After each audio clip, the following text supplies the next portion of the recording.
upsets can happen here at Pipeline. I mean, Rio Waida, he's going to want to have an upset right now because he is up against former pipe champs in the way of J.Robinson, last year's defending champ, and an 8-time Pipeline winner. Jack absolutely threading this one at backdoor right now. Kicks out of there quick, smart, but what a first exchange. This wave just so big. Jack pumping a couple of times underneath the lip, and it comes flying out. So first 2 waves under the belt for Jack and Kelly. What an exchange. We're waiting for these scores. We're reviewing the waves again. This is the replay of Slater flick. Yeah, beautiful first wave from Slater, just standing straight and tall in that barrel as he comes flying out. I just think it's absolutely incredible that his career has spanned so long. The other day when we were doing the morning show, I realized that he won his first event out here in '92, and that was the same year he also won his world title. You know, on the sandbar right now, that's just so built up from all these big swells washing through that he has just got annihilated. So he's still not back in the lineup. Rio Waida, he's going to thread the needle but not come out. Goes back to Slater. Oh, sorry, I'm going to paddle. And out the back, here we have J.Robinson threading the needle on his second wave. Just flying out, jams it in the lip for a little carve. Second wave for J.Robbo. Yeah, and that's going to be a good way to back up that 5.83, of course, along with Tahiti, and was able to win at both those breaks. Here's another look, Flick. Yeah, beautiful technique from Jack there. Just absolutely, his wave selection out here is amazing, right? I mean, Jack grew up in Western Australia. It's obviously known for those bigger, powerful waves, but his read in a barrel is just, comes as second nature. You can see him really just using his arms there as, sort of a gauge in the lip of the wave to gauge his speed and, yeah, how much he needs to stall or not. But he's just one of those people that has a natural connection to the ocean, and it's almost like he was born with it, right? I mean, we say that, but he's also logged an incredible amount of time in the water ever since he was, I mean, I still remember the first time I saw him surf. He was about, 4 or 5 years old at Trig Point, and, yeah, on a little polyester little surfboard.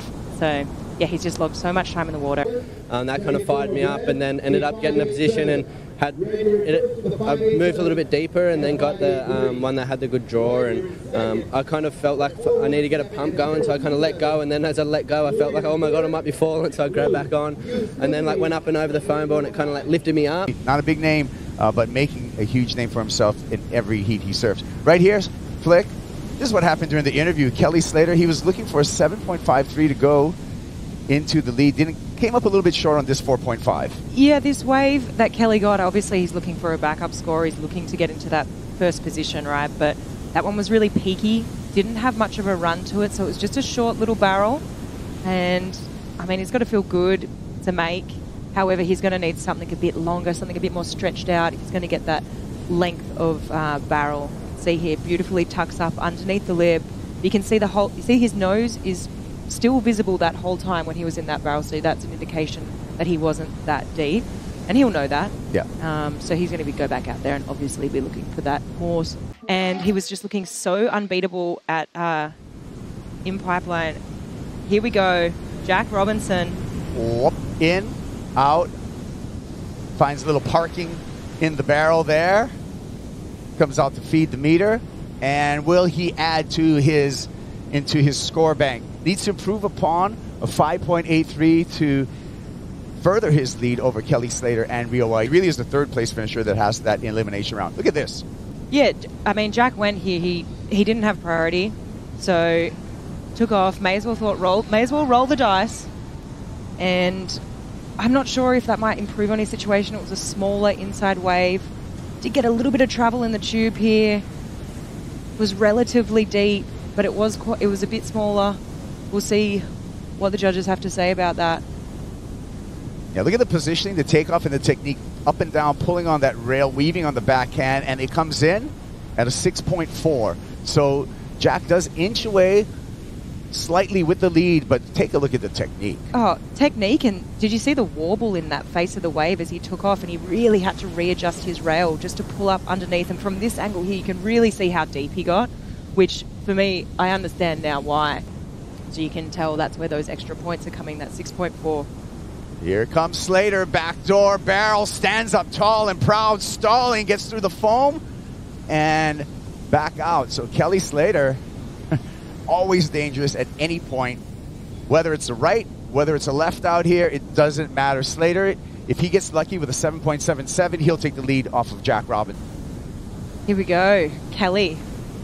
I always love this angle because the side-on angle can be a little bit deceptive sometimes. You can't really see just how quite deep they got in that barrel. I mean, I really liked it. Have another little look here.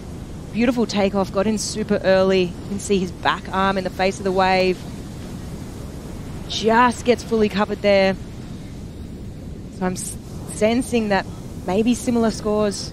Slater gets a 7.17. He remains in second. This time, Slater looking pipeline. Yanks the rail off the bottom, pulls into a pinching, difficult technical ride, and the door closes on K.Slater. Wow, that was really gurgly, that one. You could see all the foam in the face of the wave. The good news is we're going to have to play around with the winds, but the good news is that we have a ton of swell throughout this entire event window. Slater catches that outside rail and gets out of trouble really quickly with that dive. We'll see, wait for the head to pop up there. There's the board tombstoning.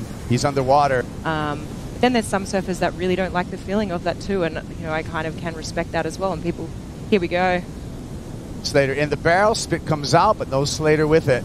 So he'll remain in second place. Rio Waida just sitting out there. He's going to go into the elimination round. And we will see J.Robinson. Rio had a couple of moments, but yeah, Jack coming away with the win there. 5.87 and a 6.4, but Kelly with the highest wave score of that heat.